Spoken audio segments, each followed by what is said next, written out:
Hello and welcome back to some more Rise of Shadows card reviews. We are going to be taking a look at Rogue right now. Once again, just a quick overview. If you're interested in any of the other classes and those cards, definitely check out the other videos on the channel. But without further ado, here's the first Rogue card, which is Daring Escape. It's a 1-mana Rogue spell. Return all friendly minions to your hand. This absolutely reeks of combo potential. Especially with all the lackeys. A lot of these lackeys have really cool battle cry effects. And I think Daring Escape to return a bunch of 1/1s to your hand, redeploy them, get a bunch more value. Great with rush minions. Great with battle cry minions, of course. If you think in wild, you know, swashbuckler and these types of things. I think Daring Escape is going to be really big. It just all depends on what the best deck to put it into is. But I think at least with all the lackeys, it's fantastic. Looking forward to playing some of this, as I like the kind of very Magic-esque Storm style of like, you know, playing a bunch of things, returning them back, keep it going. Very paradoxical outcome in a way.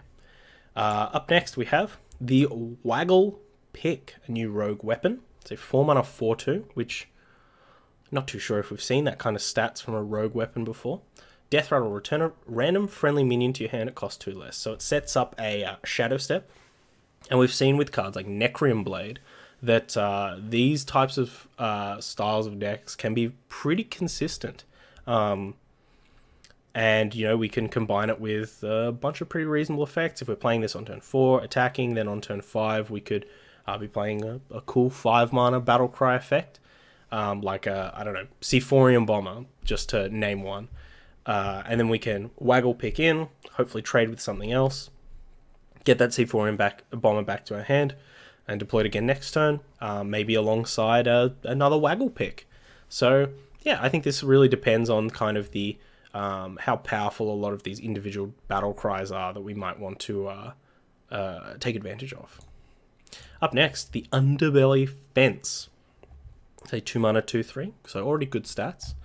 And Battlecry, if you're holding a card from another class, gain +1/+1 and rush. I think a lot of people already pointed out that in Wild this is tremendous with Swashbuckler, as you can play the Swashbuckler turn 1, you've got a card from the opposing class, next turn you've got a guaranteed, unless you're playing against Rogue, you've got a guaranteed 2-mana 3/4 with rush, which is huge. As someone who's played a lot of Alexstrasza's Champion, the dragon, warrior dragon card that gets charge, very similar.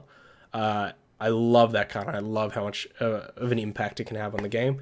And Underbelly Fence is even bigger. So we'll have to see if people are okay playing Pilfer, I believe it is, the one in the core set where you just 1-mana spell, steal a card from the opposing class.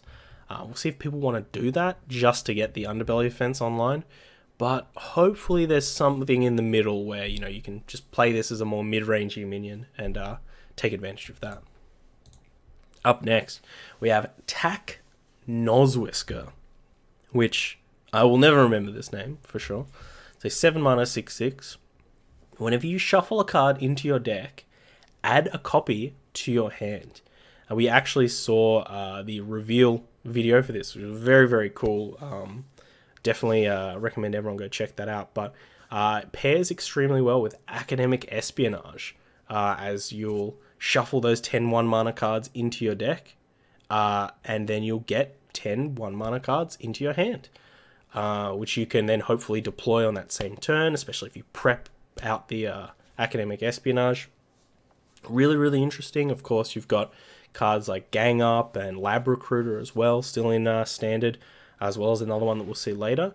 And I think that, yeah, if you start shuffling in really kind of efficient cards, even like SI7 Agent, all of a sudden vomiting all these SI7 Agents everywhere. Yeah, really good. I really, really like this card. It could actually be tremendously powerful as well, a lot of combo potential. Next, we have Vendetta. It's a 4-mana spell. Deal 4 damage to a minion, but it costs 0 if you're holding a card from another class. So once again, kind of this this Steel Rogue type of archetype. I mean, 0 mana to deal 4 damage to a minion is obviously ridiculous. We did see for a while people were trying to make Wing Blast work in Hunter, and this card seems a little bit better than that. Obviously, my one issue with a lot of these Steel Rogue cards is that I can't imagine the mirror being remotely fun to play. But yeah, I think Vendetta is really sweet. We just want to find a bunch of we want to find efficient ways to get cards in our hand from our opposing class. Alright, Unidentified Contract. So this is very interesting. It's a kill spell. It always destroys a minion, but it gains a bonus effect like all the other unidentified cards that are recently will be leaving us. So there are a couple, so I've got them open up here. So there's Destroy a Minion and Summon a 1/1 Patient Assassin. So I believe that's a stealth poisonous minion. We can have that minion deal its damage to adjacent minions, so destroy it and then Betrayal, which could be huge. I mean, that could be a total board wipe for 6 mana.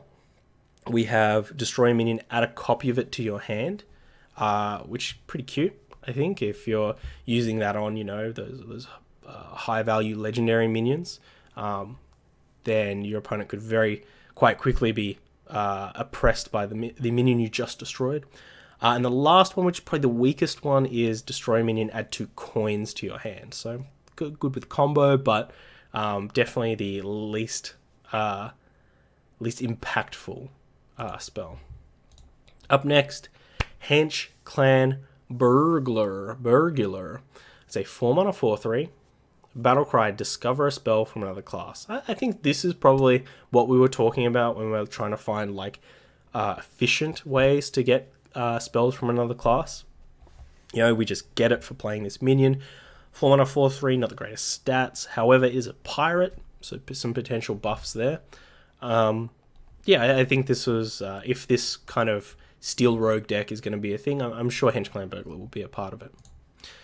Next, Heist Baron Togwaggle. We've seen this for a bit. He's got a little safe with a top hat on it. Is that where the Arachnishu is now? Who knows?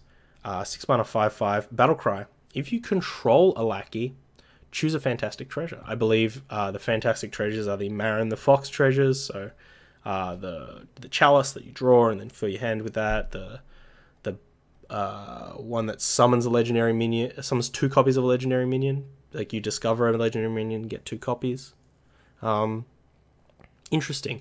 Of course, the lackey part of things is the most important. They are 1 mana, so this could be a 7 mana just combination. Yeah. I mean, the fantastic treasure is pretty high value.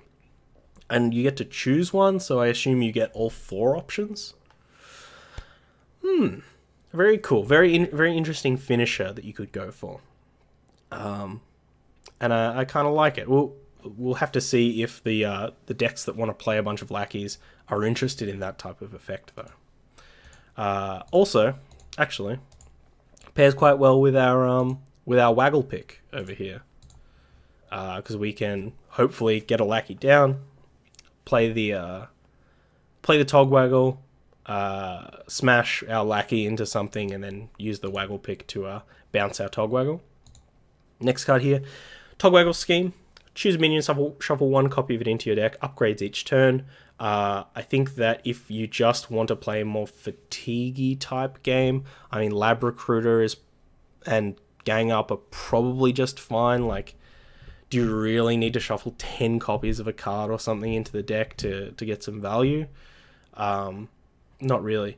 What I do think it's very good with is the Taknoz Whisker. Someone who actually rewards you for shuffling more things in there. So I think that if this is going to be a deck, we'll probably see people try and tool around with Togwaggle Scheme, at least for a bit, before they settle on whether it's better than Lab Recruiter or not.